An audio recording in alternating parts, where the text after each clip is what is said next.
இன்றைக்கு தேவனுடைய வார்த்தைக்கு நேராய் நாம் கடந்து செல்வோம்.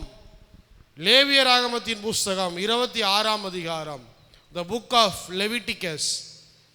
லேவியராகமத்தின் புஸ்தகம் 26ஆம் அதிகாரம், 26th chapter.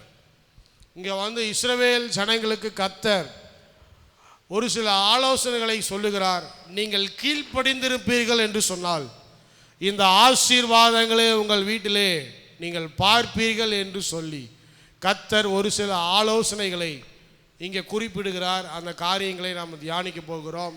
The book of Leviticus chapter 26 from verse 1, 1ஆம் வசனத்திலிருந்து ஒரு சில வார்த்தைகளை நாம் தியானிக்க போகிறோம். லேவியராகமத்தின் புஸ்தகம் 26ஆம் அதிகாரம் 1ஆம் வசனத்திலிருந்து வாசிங்க. நீங்கள் உங்களுக்கு விக்கிரகங்களையும் சுரூபங்களையும் உண்டாக்காமல், உங்களுக்கு சிலையை நிறுத்தாமலும், சித்திரந்தீர்த்த கல்லை நமஸ்கரிக்கும் பொருட்டு உங்கள் தேசத்தில் வைக்காமலும் இருப்பீர்களாக.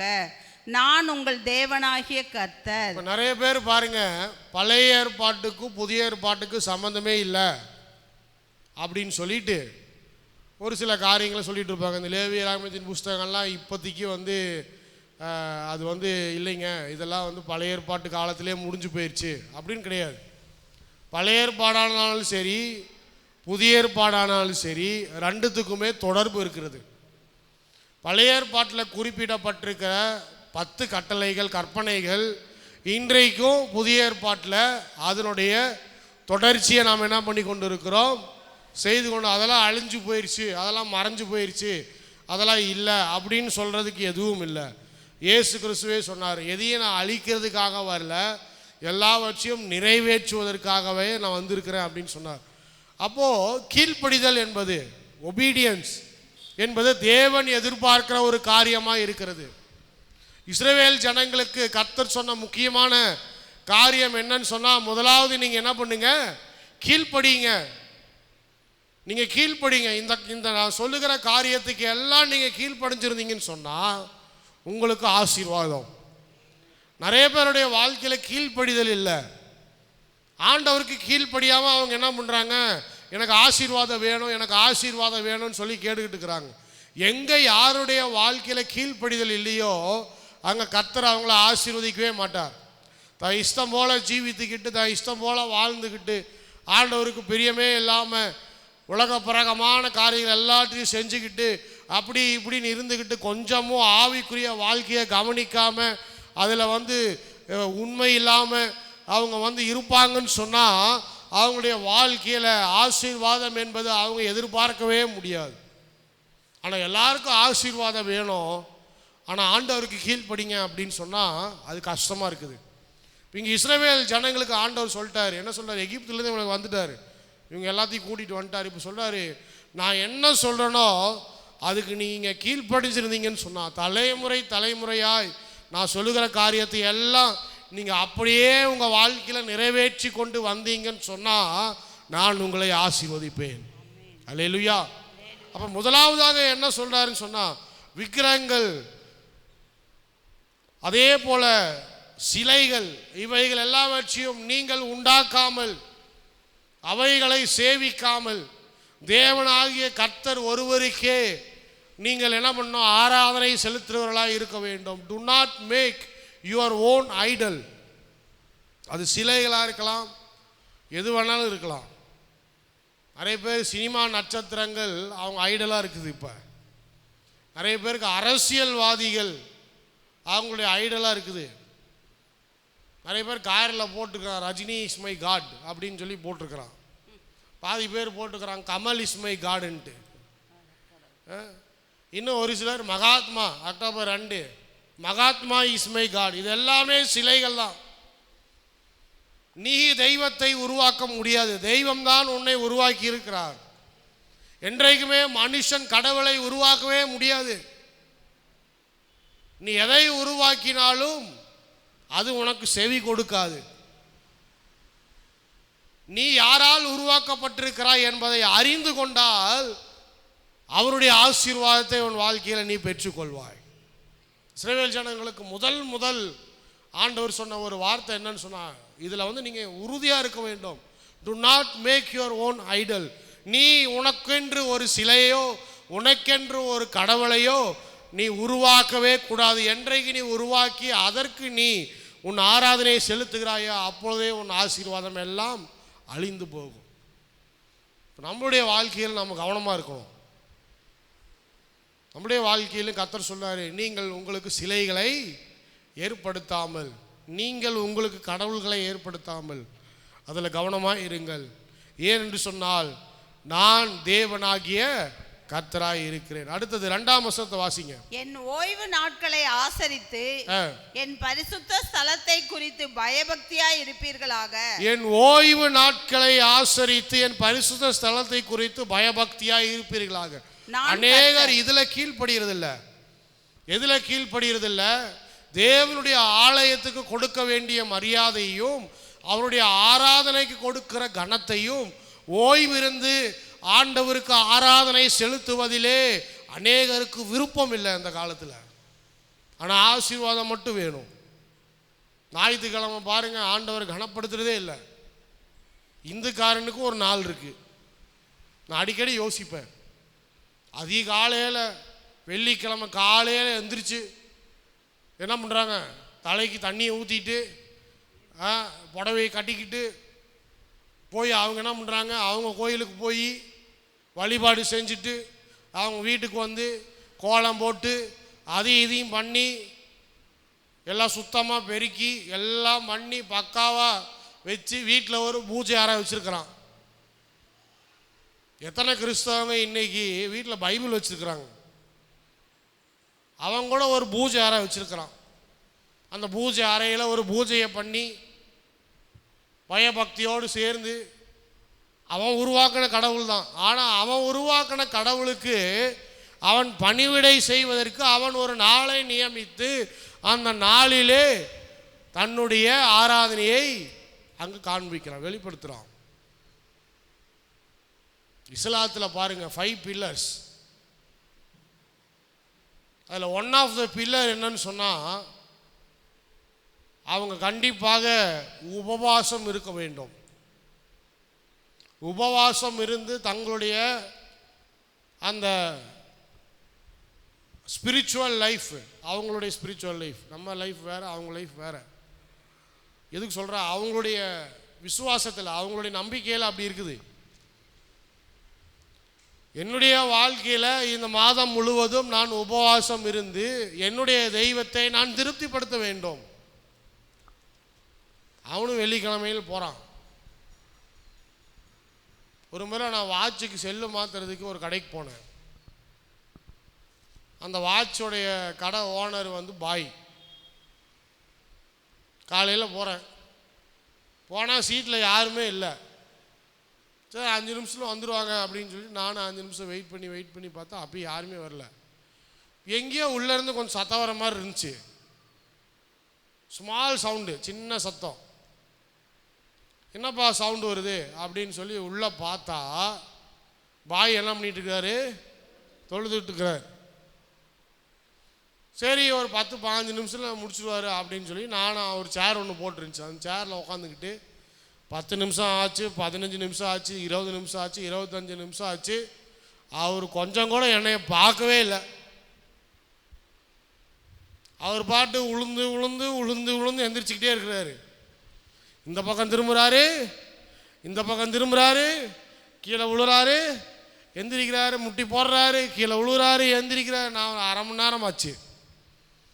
அப்புறம் சரி ரைட்டு, அப்புறமா செல்லு போட்டுக்கலாம் அப்படின்ட்டு வந்துட்டேன்.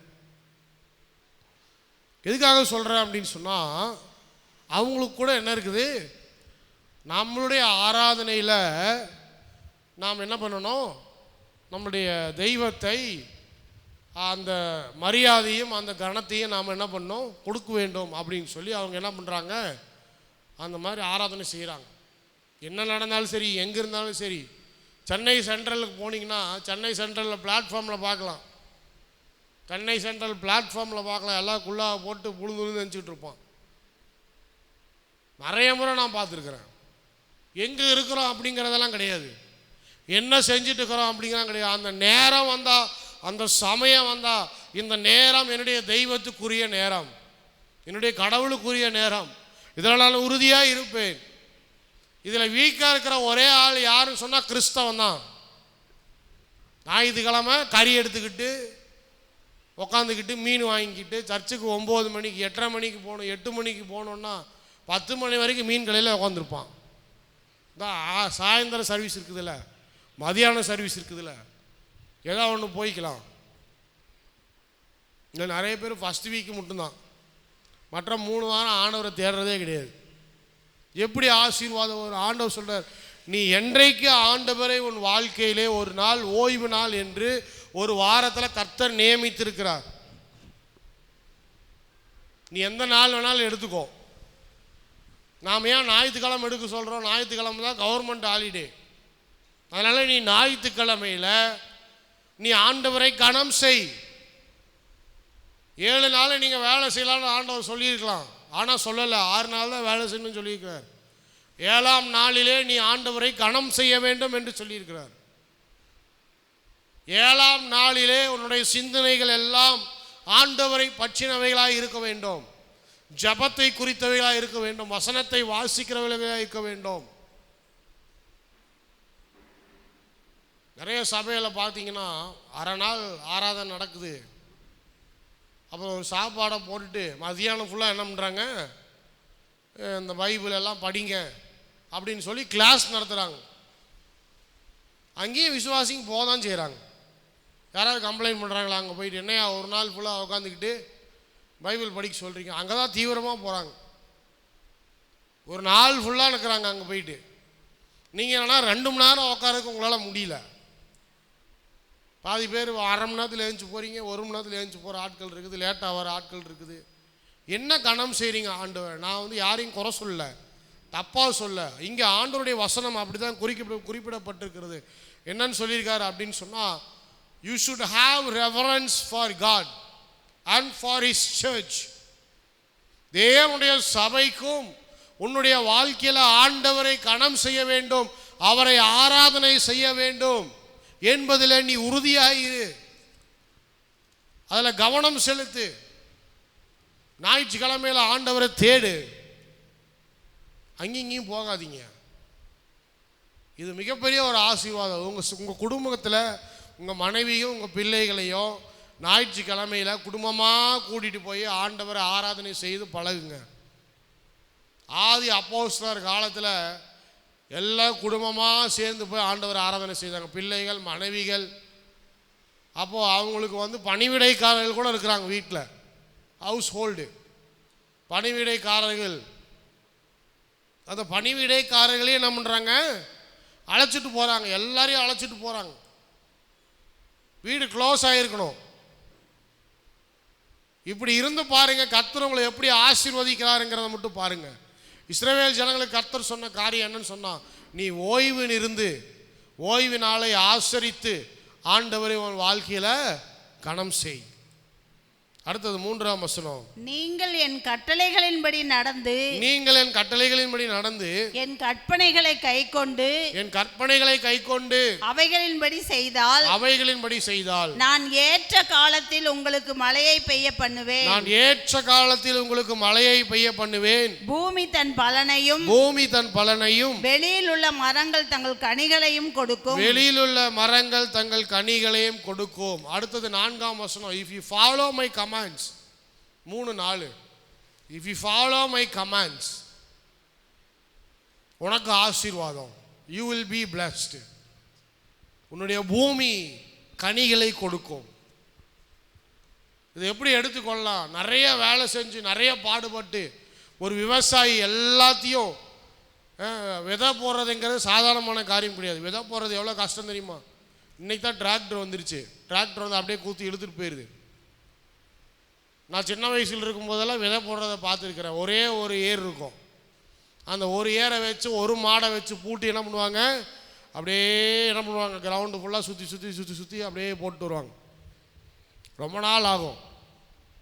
இந்த விதைகளை போட்டு விட்டு மழை பெய்யலன்னு சொன்னால் எப்படி இருக்கும்? நல்லா இருக்குமா? எப்படி இருக்கும்? இவ்வளோ பாடுபட்டு இவ்வளோ கஷ்டப்பட்டு இவ்வளவு நம்ம வந்து முயற்சிகளை எடுத்து கடைசியில் அந்த முயற்சிக்கு உண்டான பலன் கிடைக்கவில்லைன்னு சொன்னால் எவ்வளவு எரிச்சல் நமக்கு வருது, எவ்வளோ கோபம் நமக்கு வருது. அதில் முளைக்கலன்னு சொன்னால், அந்த செடி வளரலன்னு சொன்னால், ஒரு மரத்தை நட்டு அந்த மரத்தில் கனிகளே இல்லைன்னு சொன்னால் எவ்வளோ கோபம் வருது நமக்கு. என்னடா மரம் இது, இத்தனை நாள் நான் பாடுபட்டு தண்ணியை ஊற்றி வளர்த்து கனி கொடுக்கல.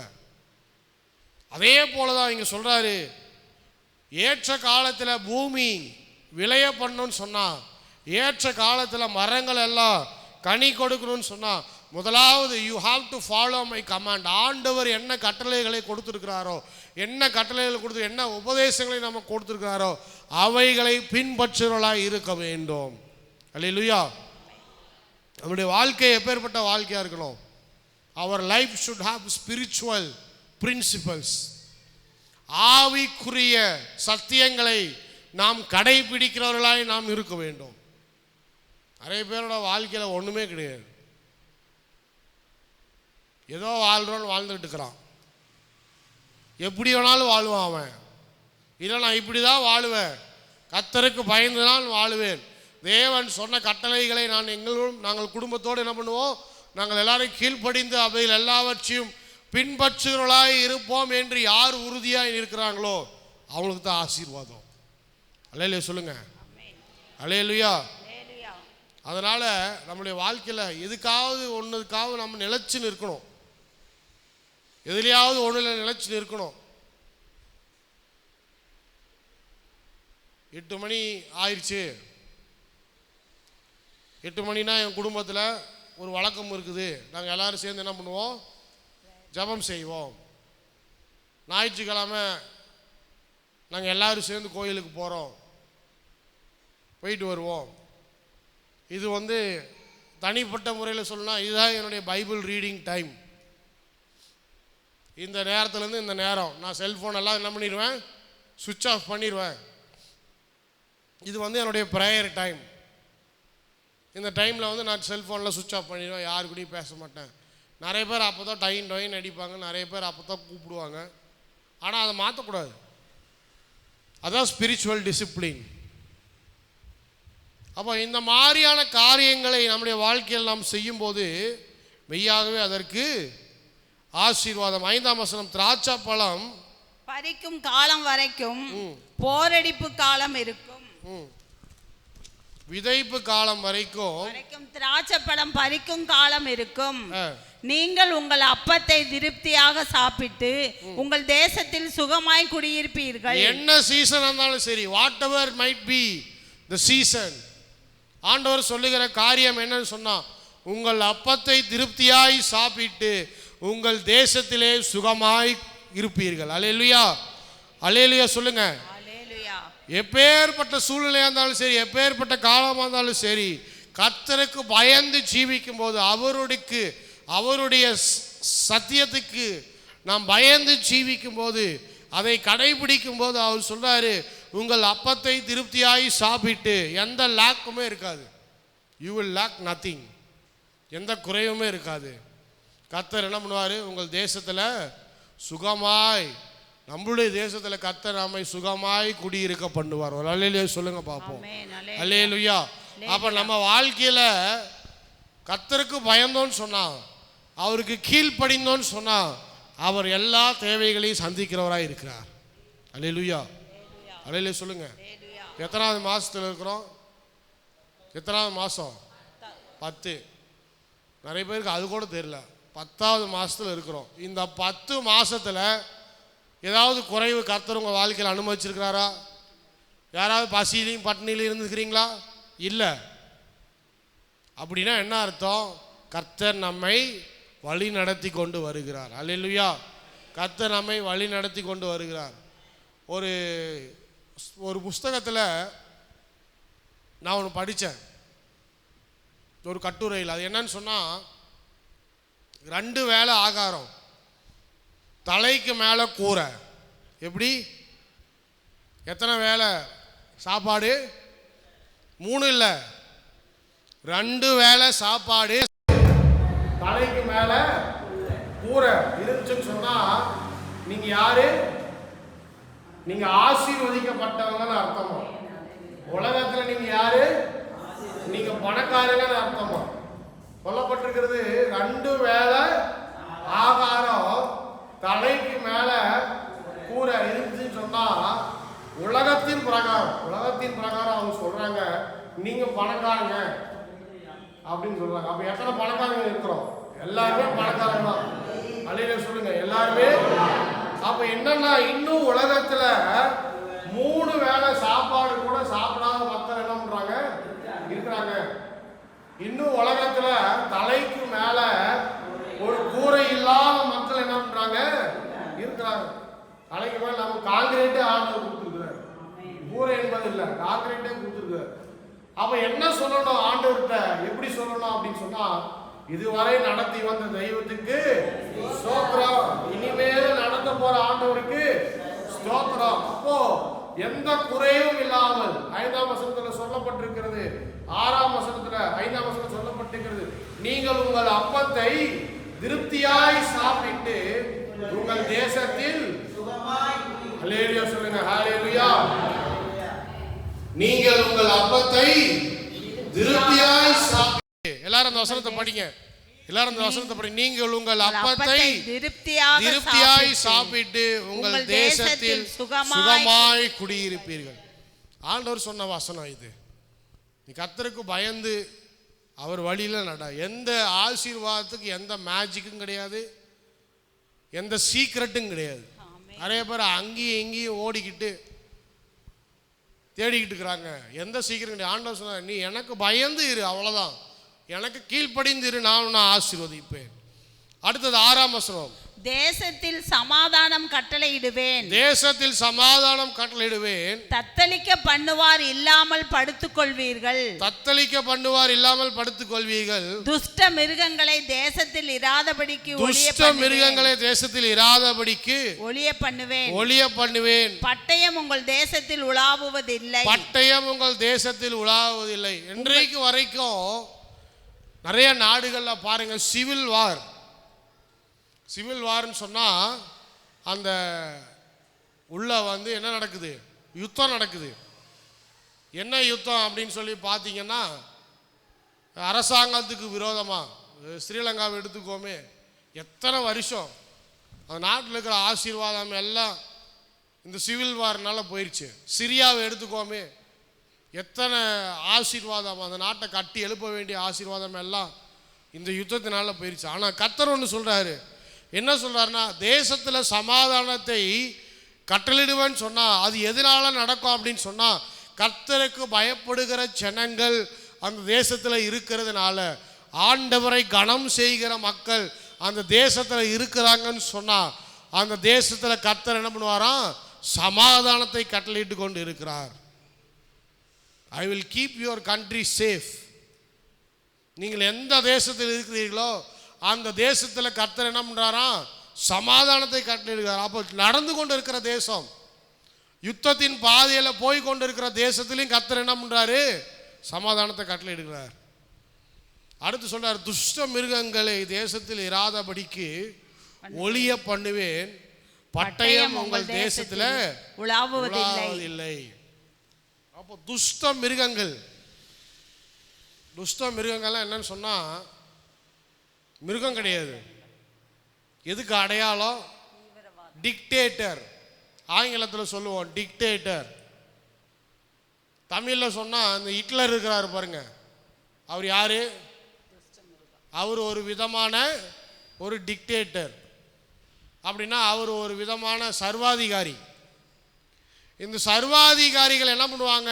அவங்களுக்கு ஏற்ற மாதிரி அவங்களுக்கு கீழ்ப்படிஞ்சா நீங்கள் நல்லா இருக்கலாம். இல்லை அவங்களுக்கு விரோதமாக ஏதாவது பேச ஆரம்பிச்சிங்கன்னு சொன்னால் என்ன பண்ண முடியாது, உங்களால் அந்த தேசத்தில் வாழவே முடியாது. வட கொரியா நல்ல ஒரு உதாரணம். இன்னைக்கு வரைக்கும் ஒரு சர்வாதிகாரி கீழே. இதுதான் துஷ்ட மிருகங்கள்.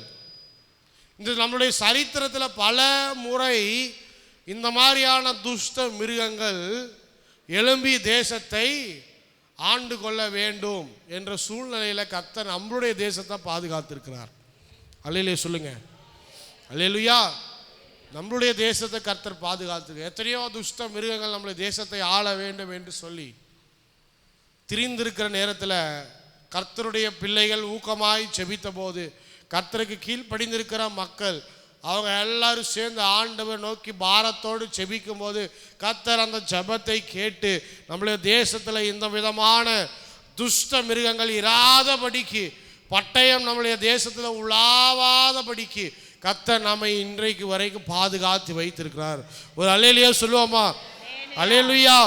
7ஆம் வசனம், உங்கள் சத்துருக்களை துரத்துவீர்கள், அவர்கள் முன்பாக பட்டயத்தால் விழுவார்கள். உங்கள் சத்துருக்கள் எல்லாவற்றையும் துரத்துகிற அதிகாரத்தை கர்த்தர் உங்களுக்கு கொடுக்கிறார். எப்போ?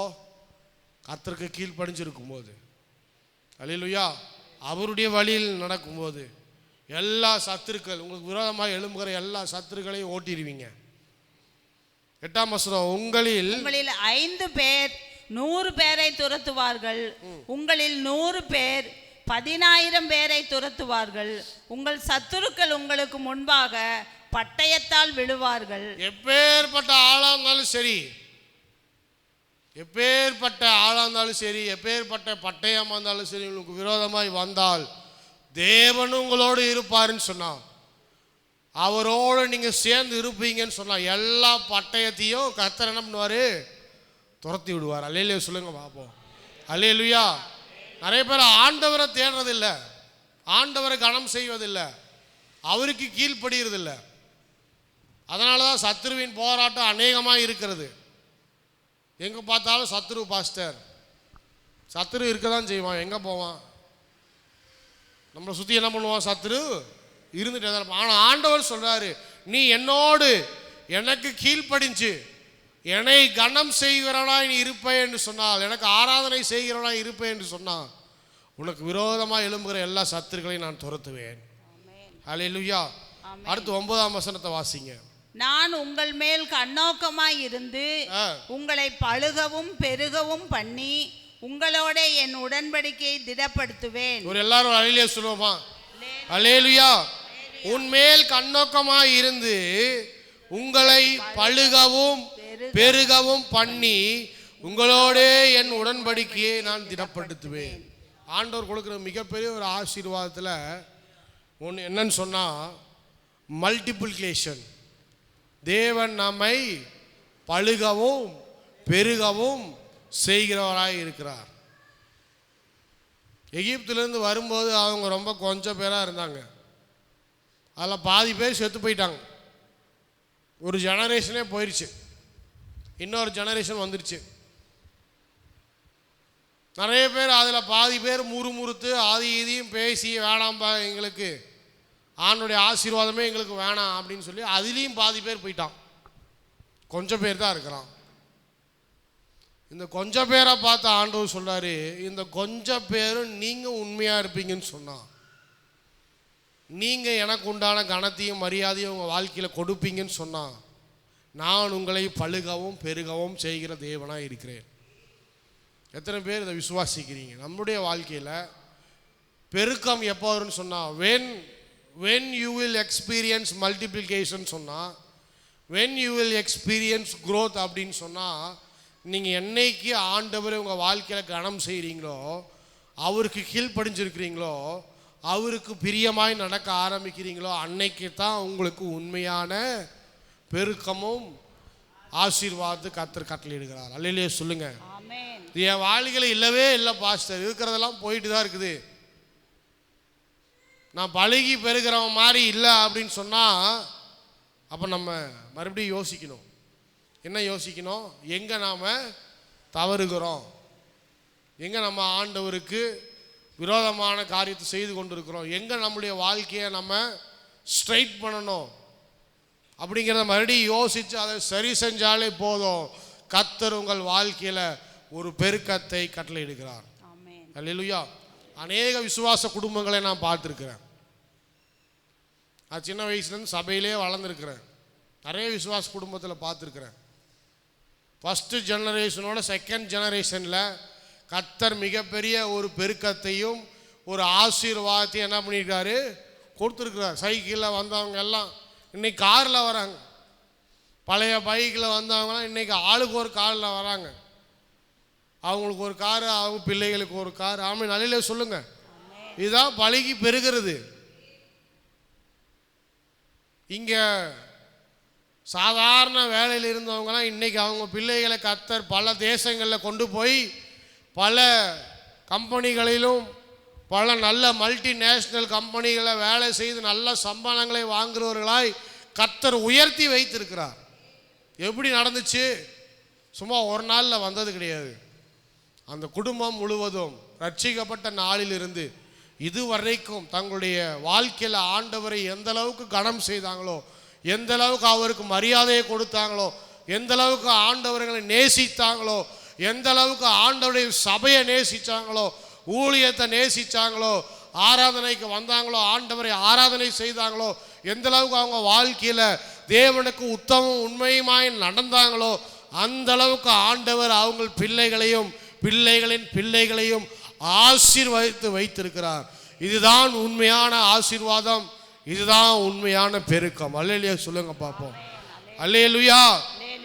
அதான் கர்த்தர் உங்கள் மீது கண்ணோக்கமாக இருந்து உங்களை பழுகவும் பெருகவும் பண்ணி உங்களோடு உடன்படிக்கையை கர்த்தர் ஏற்படுத்தி உங்களை திடப்படுத்தி உங்களை ஆசீர்வதிக்கிற தேவனாக இருக்கிறார். இது எல்லாமே எப்போ? அதுக்கு தான் முன்னாடியே சொல்லிட்டேன். கீழ்ப்படிதல் இருந்தால் தான். மெயின் கான்செப்டே அதான். வாழ்க்கையில் கீழ்ப்படிதல் இருந்ததுன்னா இதெல்லாம் கிடைக்கும். அடுத்தது வாசிங்க 10ஆம் வசனம். போன வருஷத்து பழைய தானியத்தை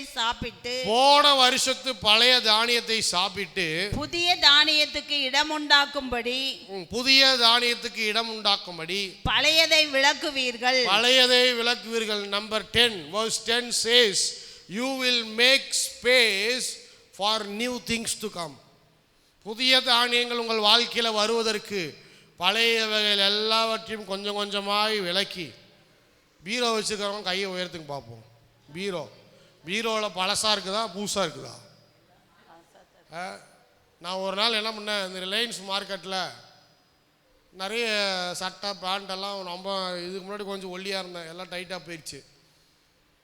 அப்போது அப்படியே கிடக்குது. ஒவ்வொரு டைம் திறக்கும் போது எல்லாம் கீழே விழுந்துகிட்டே இருந்துச்சு. நான் பார்த்தா எனக்கும் பிரயோஜனம் இல்லை, யாருக்கும் பிரயோஜனம் இல்லை, எது கிடக்குது அப்படின்னு யோசனை பண்ணிகிட்டே இருந்தேன். ஒரு நாள் ரிலையன்ஸ் மார்க்கெட்டில் பார்த்தீங்கன்னா வெளியே வச்சுருக்கலாம்.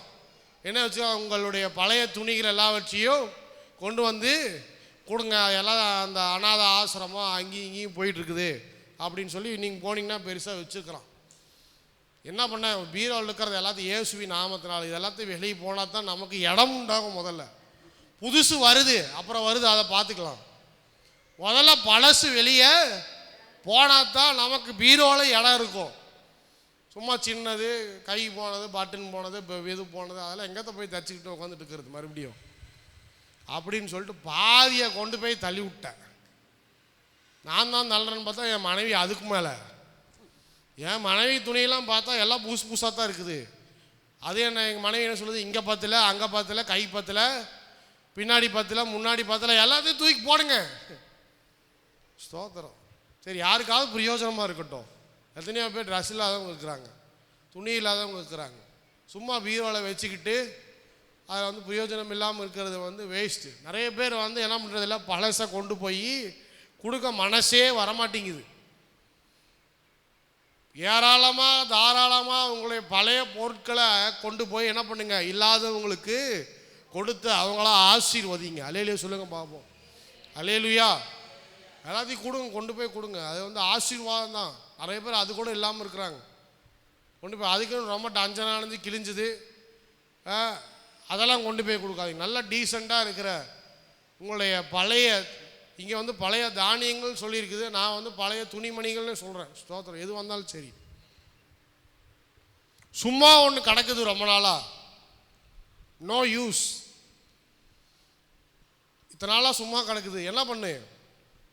யாருக்காவது அது பிரயோஜனமாக இருக்குன்னு சொன்னால் கொண்டு போய் கொடுத்து அவங்கள ஆசீர்வதி. ஏன்னு சொன்னால், நீ பழையவைகள் எல்லாம் ஒதுக்கும் போது புதியவைகளை கர்த்தர் உனக்கு கொடுக்கிறவராய் இருக்கிறார். அல்லேலூயா சொல்லுங்க பார்ப்போம். அல்லேலூயா. பழையவைகள் எல்லாவற்றையும் நீ ஒதுக்கு. எதுக்காக ஒதுக்கு? விசுவாசத்தோடு ஒதுக்கு. புதியவைகள் எல்லாம் வந்து நிரப்ப போகிறது உன் வாழ்க்கையை. அல்லேலூயா. புதியவைகள் எல்லாம் உன் வாழ்க்கையை வந்து நிரப்ப போகிறது. என்றைக்குமே இஸ்ரவேலர்கள் பார்த்தீங்கன்னா வெரி ஜெனரஸ் பீப்புள். எதுலன்னு சொன்னால் கிவிங், மற்றவங்களை ஆசீர்வதிக்கிறதுல, மற்றவங்களுக்கு கொடுப்பதில்லை, இல்லாதவங்களுக்கு கொடுப்பதில்லை, உதவி செய்வதில் ரொம்ப ஜெனரஸாக இருக்கிறவங்க. யாருன்னு சொன்னால் இஸ்ரவேலர்கள் இன்னைக்கு வரைக்கும் இருக்கிறாங்க. அதனால தான் இன்றைக்கும் அவங்களுக்கு அந்த ஆசீர்வாதம். உலகத்தில் இருக்கிற டாப் மல்டிநேஷ்னல் கம்பெனிஸோடைய தலைவர்கள்லாம் யாருன்னு போய் பார்த்தீங்கன்னா ஜூவாக தான் இருப்பான், ஒரு யூதனாக தான் இருப்பான். ஏன்னு சொன்னால் இன்னைக்கு வரைக்கும் கர்த்தர் இந்த ஆசீர்வாதத்தை அவங்களுக்கு இன்னைக்கு வரைக்கும் கொடுக்குறார். அவர் பண்ண உடன்படிக்கை அது இன்னைக்கு வரைக்கும் கொடுக்குறார். இன்னைக்கு எத்தனையோ குண்டு போடுறான் குண்டா போட்டு தள்ளுறான். வர குண்டெல்லாம் வானத்திலே தடுத்து நிறுத்தி அப்படியே கீழே விழுவுது, உள்ளே வரமாட்டேங்குது. எல்லாரும் பார்க்குறான், எப்பரா உலகத்தில் இவன் மட்டும் இப்படி ஒரு டெக்னாலஜியை தயாரித்து வச்சிருக்கிறான். எப்படின்னு சொன்னால் இவ்வளோ ஆசீர்வாதம் எப்படி கர்த்தர் கொடுத்துருக்கிறார். இந்த கூகுள் மேப் இருக்குது பாருங்க, இன்னொன்று இருக்குது கூகுள் எர்த்துன்னு ஒன்று இருக்குது. கூகுள் மேப்புக்கு அப்புறம் கூகுள் எர்த்துன்னு ஒன்று இருக்குது. அதில் பார்த்தீங்கன்னு சொன்னால் செழிப்பாக இருக்கிறத பூமியெல்லாம் பச்சையில் காட்டுது. வறண்டு போய் இருக்கிறதெல்லாம் பார்த்தா பாலைவனத்தெல்லாம் எப்படி காட்டும், ஒரு மாதிரி செம்மண் கலரில் காட்டும். ஒருக்கா பார்த்தா அந்த ஏரியாவிலே செழிப்பான இடம் எதுவாக இருக்குது? இஸ்ரவேலில் தான் இருக்குது. மீதி எல்லாம் சுற்றி இருக்கிறவன் எல்லாம் பார்த்தா வறண்டு போனவன் மாதிரி தான் இருக்கலாம். எல்லாருக்கும் பஞ்சம், பசி, பட்னி, தண்ணி இல்லை, எண்ணெய் இல்லை, ஆசீர்வாதம் இல்லை, ஜிடிபி இல்லை, குரோத் இல்லை, எதுவுமே இல்லை. ஏன்னா இங்கே சொல்லப்பட்டிருக்கிறது ஆசீர்வாதம், கர்த்தர் பண்ண உடன்படிக்கை. அந்த உடன்படிக்கை என்னன்னு சொன்னால், பழைய தானியத்தை சாப்பிட்டு புதிய தானியத்துக்கு இடம் உண்டாகும்படி பழையவைகள் எல்லாவற்றையும் என்ன பண்ணுங்க, விளக்குங்க. அடுத்த வசனத்தை வாசிங்க. 11. உங்கள் நடுவில் என் வாசஸ்தலத்தை ஸ்தாபிப்பேன், என் ஆத்துமா உங்களை அரோசிப்பதில்லை. உங்கள் நடுவிலே என் வாசஸ்தலத்தை நான் ஸ்தாபிப்பேன். ஆங்கிலத்தில் சொல்லப்பட்டிருக்கிறது என்னன்னு சொன்னா, I will put my dwelling place among you. அப்புறம் என்ன சொன்னா, அந்த இடம் வந்து ஆண்டவர் வாசம் பண்ணுகிற இடம், ஆண்டவர் வாசம் பண்ணுகிற ஸ்தலம்.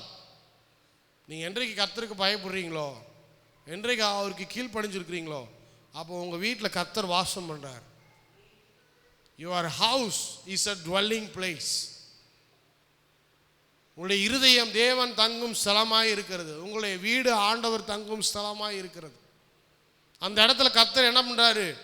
எல்லாவற்றையும் சரியாய் நடத்துறார். என் ஆத்துமா உங்களை அரோசிப்பதில்லை. அப்படின்னா என்ன? எந்த தீங்கும் வராது. நான் உங்களை வெறுப்பதில்லை, நான் உங்களை கைவிடுவதில்லை, நான் உங்களோடவே இருக்கிறேன். எல்லா நன்மைகளையும் நான் உங்களுக்கு செய்கிறேன், எல்லா பாதுகாப்பையும் நான் உங்களுக்கு கொடுக்குறேன், எல்லா விதத்தில் நான் உங்களோடு இருந்து.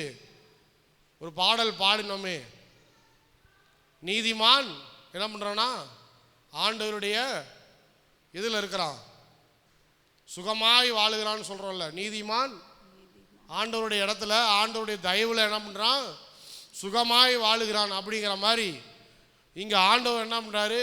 நம்மளோடு இருந்து, I make my dwelling place, உங்களோடு நான் இருந்து என்ன பண்ணுறேன்? உங்கள் நடுவிலே உலாவி உங்கள் தேவனாய் இருப்பேன், உங்கள் தேவனாய் இருப்பேன், நீங்கள் என் ஜனமாய் இருப்பீர்கள். 12ஆம் வசனம், நான் உங்கள் நடுவிலே உலாவி உங்கள் தேவனாய் இருப்பேன், நீங்கள் என் ஜனமாய் இருப்பீர்கள்.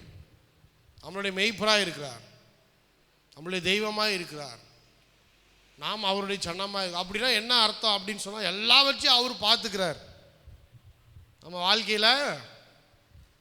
அல்லேலூயா சொல்லுங்க பார்ப்போம். இந்த பிள்ளைகளை ஹாஸ்டல் கொண்டு போய் விடுவாங்கள்ல, தெரியுமா? பிள்ளைகளை ஹாஸ்டல் கொண்டு போய் விடும்போது எங்கள் அப்பா என்னை கொண்டே விட்டார் கோயம்புத்தூரில். பழைய அம்பாசிடர் வச்சுருந்தார். சட்டி பானை எல்லாத்தையும் உள்ளே போட்டு டிக்கியில் போட்டு கொண்டு போய் ஃபஸ்ட் இயரில் என்ன பண்ணார், பெட்டு பக்கெட்டு எல்லாத்தையும் கொண்டு போய் விட்டு, அதோடு எப்போ வந்தார்னா 4 வருஷம் கழித்து கிராஜுவேஷன் வாங்குறப்ப தான் வந்தார். அதுக்கு இடையில ஒரு முறை கூட வந்து பார்க்கல, திருப்தி பார்க்கல. ஏன்னு சொன்னால் கொண்டு போய் விட்டு ஆண்டவர் உன்னோடு இருக்கிறார். அல்லேலூயா. அது மாதிரி நம்ம பிள்ளைகள் என்ன பண்ணுறோம், கொண்டு போய் ஒரு இடத்துல பயம் இல்லாமல் விடுறோம். ஏன் பயம் இல்லாமல் விடுறோம் அப்படின்னு சொன்னால், தேவன் அவர்களோடு இருக்கிறார், அவர் நடுவிலே இருக்கிறார். அல்லேலூயா. நம்மள யாருடைய பிள்ளைகள் சொல்லுங்க? நம்மள யாருடைய பிள்ளைகள்? நம்மள கர்த்தருடைய பிள்ளைகள், ஆண்டவருடைய பிள்ளைகள். அப்போ நம்ம பிள்ளைகள் எங்கே போனாலும் சரி, அமெரிக்காவுக்கே போனாலும் சரி, லண்டனுக்கு போனாலும் சரி, ஆஸ்திரேலியாவுக்கு போனாலும் சரி, இல்லை பக்கத்தில் இருக்கிற கோயம்புத்தூருக்கு போனாலும் சரி, எங்கே போனாலும் சரி, நம் நடுவே இருக்கிற தெய்வம் அவர்கள் மத்தியிலே உலாவி கொண்டு இருக்கிறார். நம்மளை எப்படி பாதுகாக்கிறாரோ அதே போல் அவர்களையும் பாதுகாத்து கொண்டு இருக்கிறார். நம்ம எப்படி வழி நடத்துகிறாரோ அதே போல் அவர்களையும் வழி நடத்தி கொண்டிருக்கிறார். அவர்களை ஆசீர்வதிக்கிறார். அல்லேலூயா சொல்லுங்க. அதனால் தேவன் நமக்கு தெய்வமாக இருக்கிறார், நம்ம பிள்ளைகளுக்கு தெய்வமாக இருக்கிறார், அவர்களுடைய பிள்ளைகளுக்கும் அவர் தெய்வமாக இருப்பார். நேற்று மோசேவுக்கு தெய்வமாக இருந்தார், ஆரோனுக்கு தெய்வமாக இருந்தார், அடுத்து யோசுவாவுக்கு தெய்வமாக இருந்தார், காலேபுக்கு தெய்வமாக இருந்தார், அதுக்கப்புறம் அப்படியே வர வர வர வர தாவீதுக்கு தெய்வமாக இருந்தார், சாலமோனுக்கு தெய்வமாக இருந்தார், எல்லாத்துக்கும் தெய்வமாக இருந்தார். யாரையாவது ஒருத்தரை கைவிட்டாரா? யாரையும் கைவிடல. ஏன்னா அவங்களோடு செய்த உடன்படிக்கை நினைவு கூர்ந்து அவர் சொல்கிறாரு, நான் உங்கள் தெய்வமாக இருப்பேன், நீர் எங்களுடைய என் ஜனமாக இருப்பீர்கள். You will be my people. நீ என்னுடைய ஜனம். இது ரொம்ப பார்க்கும்போது எல்லாரையும் பார்த்து சொல்கிற வார்த்தை கிடையாது. நல்லா புரிஞ்சுக்கணும். தேவனுடைய அழைப்பு என்பது, தேவனுடைய தெரிந்து கொள்ளுதல் என்பது, யார் ஆண்டவருக்கு கீழ்ப்படிஞ்சிருக்கிறாங்களோ அவங்களுக்கு மட்டும்தான். அப்போ அவருடைய ஜனம்னா யார்? யார் ஆண்டவருக்கு கீழ்ப்படிஞ்சு அவரை பின்பற்றுகிறாங்களோ அவங்க தான் அவருடைய ஜனம். நிறைய பேர் எதையுமே பண்ணாமல், ஆண்டவரை கனம் செய்யாமல், ஆலயத்துக்கு வராமல் அங்கேயும் இங்கேயும் சுற்றிக்கிட்டு நானும் ஆண்டவருடைய ஜனம்னு சொல்லிட்டு இருக்கிறான். கிடையாது. நீ ஆண்டவருடைய ஜனமே கிடையாது. ஆண்டவருடைய ஜனம்னு சொன்னான், அவருடைய மந்தைன்னு சொன்னான், எங்கே இருக்கணும்? எங்கே இருக்கணும்? ஆண்டவர் ஏற்படுத்தியிருக்கிற அதுக்குள்ளே இருக்கணும், அவருடைய வீட்டுக்குள்ளே இருக்கணும், அவருடைய ராஜ்யத்துக்குள்ளே இருக்கணும். இப்போ நிறைய நேரங்களில் நாம் பாருங்க, நம்ம ஆண்டவருடைய ஜனம் என்பதை மறந்து போயிடுறோம். இப்போ அவருடைய ஜனம் என்ன பண்ணணும்? அவருக்கு தான் பணிவிடை செய்யணும், அவருக்கு தான் கீழ்ப்பிடியணும், அவரை தான் நேசிக்கணும், அவரை தான் முதல்ல வைக்கணும். நம்ம வாழ்க்கையில் எல்லா விதத்திலையும் யோசித்து பார்க்கணும், இதில் ஆண்டவர் இருக்கிறாரா இல்லையா.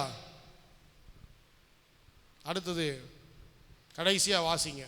நீங்கள் எகிப்தியருக்கு அடிமைகளாய் இராதபடிக்கு, நீங்கள் எகிப்தியருக்கு அடிமைகளாய் இராதபடிக்கு நான் அவர்கள் தேசத்திலிருந்து உங்களை புறப்பட பண்ணி, நான் அவர்கள் தேசத்திலிருந்து உங்களை புறப்பட பண்ணி, உங்கள் நுகத்தடிகளை முறித்து, உங்கள் நுகத்தடிகளை முறித்து, உங்களை நிமிர்ந்து நடக்க பண்ணின, உங்களை நிமிர்ந்து நடக்க பண்ணின உங்கள் தேவனாகிய கர்த்தர், உங்கள் தேவனாகிய கர்த்தர். Who is your God? உங்கள் தேவனாகிய கர்த்தர் யார் என்று சொல்லி பார்க்கும்போது, எகிப்திலிருந்து நம்மளை புறப்பட செய்து, அதே போல நுகத்தடிகளை முறித்து உங்களை நிமிர்ந்து நடக்க செய்த தேவன் கர்த்தர் உங்களை அழைத்து உங்களை தேவனுடைய ஆலயத்துக்குள்ளே கூட்டிகிட்டு வரும்போது எப்படி கூட்டிகிட்டு வந்தார்னு சொன்னால், கூனி குறுகி நடப்பதற்காக கூட்டிகிட்டு வரல. எப்படி கூட்டிகிட்டு வந்தார்? உங்கள் நுகத்தடிகளை முறித்து உங்களை நிமிர்ந்து நடக்க பண்ணின உங்களுடைய தேவனாகிய கர்த்தர். மறுபடியும் அங்கே போகலாமா? எகிப்துக்கு போகலாமா? மறுபடியும் எகிப்துலேருந்து வந்தாச்சு. அல்லேலூயா சொல்லுங்க. எகிப்திலிருந்து வந்தாச்சு, எல்லாத்தையும் விட்டு வந்தாச்சு, நுகத்தடிகள் எல்லாத்தையும் முறிச்சாச்சு. இப்போ நிமிர்ந்து நின்றுட்டு இருக்கிறோம். விசுவாசி எப்படி நிற்கணும்? இனிமேல் யாரும் குனிஞ்சே நடக்கக்கூடாது. குனிஞ்சு நடக்கிறது யாராவது பார்த்தேன் நான், அல்லேலூயா சொல்லுங்க, யாரும் குனிஞ்சு என்ன பண்ணக்கூடாது. எதுக்கு கூனி குறுகி நடக்கணும்? நம்ம எதுக்காக கூறி? உன் தேவனாகிய கர்த்தர் யார்? உன் தேவனாகிய கர்த்தர் யார்?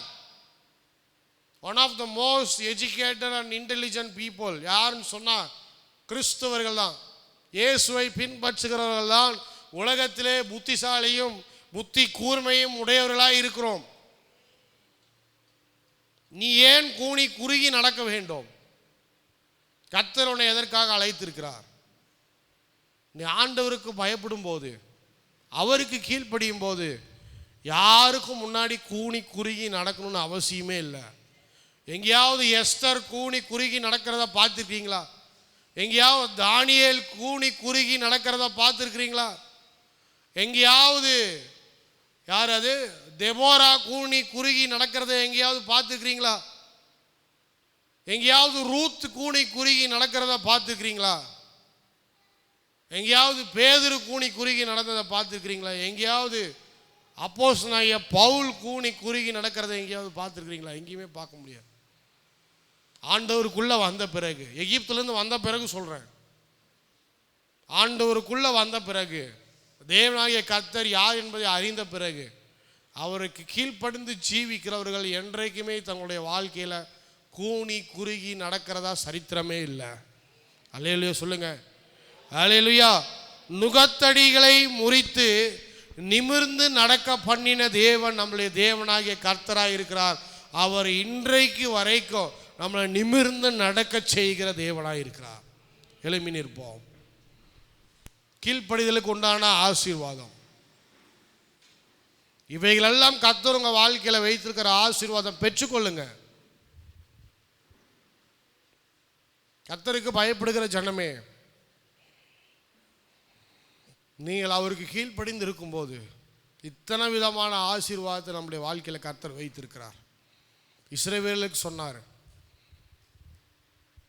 என் கற்பனைகளையும் கட்டளைகளையும் நீங்கள் கை கொள்ளுங்கள், நான் உங்களை இப்படியாய் ஆசீர்வதிக்கிறேன் கர்த்தர் சொன்னார். அதே போல உங்கள் வாழ்க்கையும் கர்த்தர் இன்றைக்கு ஆசீர்வதிக்கிறார். உங்கள் பிள்ளைகள் வாழ்க்கையும் கர்த்தர் ஆசீர்வதிக்கிறார். உங்கள் பிள்ளைகளின் பிள்ளைகளையும் ஆசீர்வதிக்கிறார். உங்கள் வாழ்க்கையில் ஒரு பெருக்கம் இல்லைன்னு சொன்னால், ஒரு வளர்ச்சி இல்லைன்னு சொன்னால், இன்றைக்கு ஆண்டவரை கனப்படுத்துகிறவங்களா மாறுங்க. எல்லாத்துலேயும் கனப்படுத்துங்க. உங்கள் பொருளாதாரத்திலையும் கர்த்தரை கனப்படுத்துங்க. அநேக விசுவாசிகள் அவங்களுடைய பொருளாதாரத்தில் கர்த்தரை கனம் செய்வது இல்லை. உங்களே நீங்கள் யோசித்து சோதித்து பாருங்க. யாருக்கிட்டையும் நாங்கள் இதை கொடுங்க அதை கொடுங்கன்னு நாங்கள் கேட்கறதில்ல. நீங்கள் உங்கள் வாழ்க்கையில் உங்களுக்கு கர்த்தர் கொடுத்துருக்கிற ஆசீர்வாதத்தில் நீங்கள் ஆண்டவரை கனம் செய்கிறீங்களான்னு யோசித்து பாருங்க. உங்களுக்கு கர்த்தர் கொடுத்துருக்கிற நேரத்தில் நீங்கள் ஆண்டவருக்கு கீழ்ப்படிந்து இந்த நாளில் இந்த நேரத்தில் நான் ஆண்டவரை கனம் செய்கிறேன் என்று சொல்லி அதற்கு ஒப்பு கொடுத்து நீங்கள் அதை கனம் செய்கிறீர்களா என்று யோசித்து பாருங்க. கர்த்தர் உங்களுக்கு பிள்ளைகளை கொடுத்துருப்பாருன்னு சொன்னால், உங்கள் பிள்ளைகளை ஆண்டவரை கனம் செய்வதை குறித்து அவர்களுக்கு போதிக்கிறீங்களா? அவங்கள சபைக்கு கொண்டு வருகிறீர்களா? அவர்களுக்கு நேரத்தை ஒதுக்கி ஆண்டவரை கனம் செய்வதற்கு கற்றுக் கொடுக்கிறீர்களா என்பதை யோசித்து பாருங்க. இவைகளெல்லாம் உங்கள் வாழ்க்கையில் இருந்துச்சுன்னு சொன்னால் ஆசீர்வாதம் தன்னால் வரும். நீங்கள் ஆசீர்வாதத்தை தேடி ஓடி அலையணுன்ற அவசியமே இல்லை. நீங்கள் எந்த இடத்துல இருக்கிறீங்களோ அங்கேயே கர்த்தர் உங்களை ஆசீர்வதிப்பார். அங்கேயே உங்களுக்கு பெருக்கத்தை கொடுப்பார். உங்களுக்கு விரோதமாக எழும்புகிற எல்லா ஆயுதங்களையும் எதிரிகளையும் கர்த்தர் சிதறடித்து ஓட பண்ணுவார். இவையெல்லாம் ஆண்டவர் சொன்ன வசனம் உங்கள் வாழ்க்கையில் நிறைவேறும். நல்ல ஆண்டவரே, இந்த கால நேரத்திலும் கூட நீர் பேசின வார்த்தைகளுக்காக நன்றி செலுத்துகிறோம். இன்றைக்கு வந்திருக்கிற ஒவ்வொருவருக்கும் இந்த வசனத்தின் பிரகாரம் அவங்களுடைய வாழ்க்கையில் நீர் ஆசீர்வாதத்தை கட்டளையிடும்படியாக நாங்கள் செபிக்கிறோம். ஒருவேளை கீழ்ப்படிதல் இல்லைன்னு சொன்னால் அந்த கீழ்ப்படிதலை நாங்கள் உறுதியாக இருப்பதற்கு நீர் உதவி செய்ய முடியாது நான் செபிக்கிறேன். அந்த ஒவ்வொருவரையும் ஆசீர்வதியும், குடும்பங்களை ஆசீர்வதியும், தேவைகளை சந்தியும், பலப்படுத்தும். இந்த மாதம் ஆசீர்வதிக்கப்பட்ட மாதமாக இருக்கட்டும். இந்த மாதத்தில் அநேக நன்மைகள் நடக்கட்டும், அநேக அற்புதங்கள் அதிசயங்கள் நடக்கட்டும். கர்த்தர் உதவி செய்வீராக, வழி நடத்துவீராக. சகல துதிக்கான மகிமையெல்லாம் உமக்கே செலுத்துகிறோம். இயேசுவின் நாமத்தினால ஜெபிக்கிறோம் நல்ல பிதாவே, ஆமீன். கர்த்தருடைய பந்திக்கு நாம் ஆயத்தமாவோம். பரமழைப்பின் பந்தய பொருளுக்காய் நான் லக்கை நோக்கி ஓடுகிறேன்.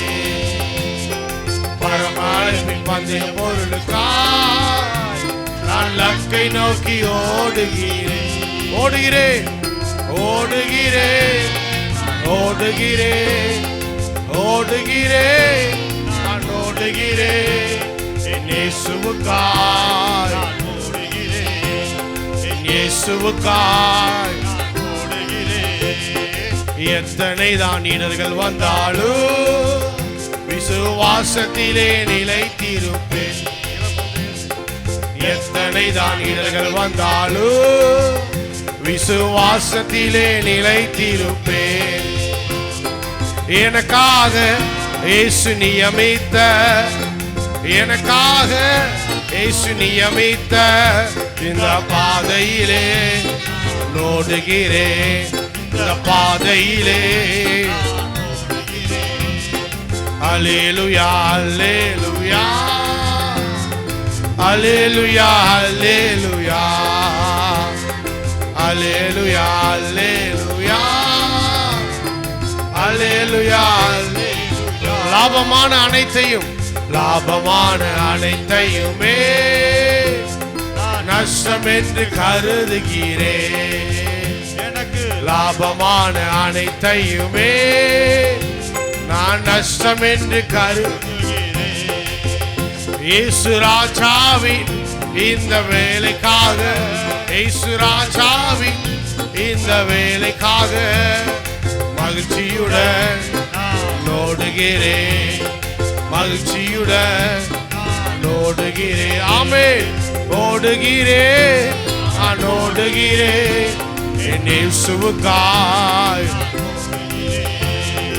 ஓடுகிறேன் ஓடுகிறேன் என் இயேசுவுக்காய் எல்லாரும் சேர்ந்து ஓடுகிறேன் ஓடுகிறேன் இயேசுவுக்காய்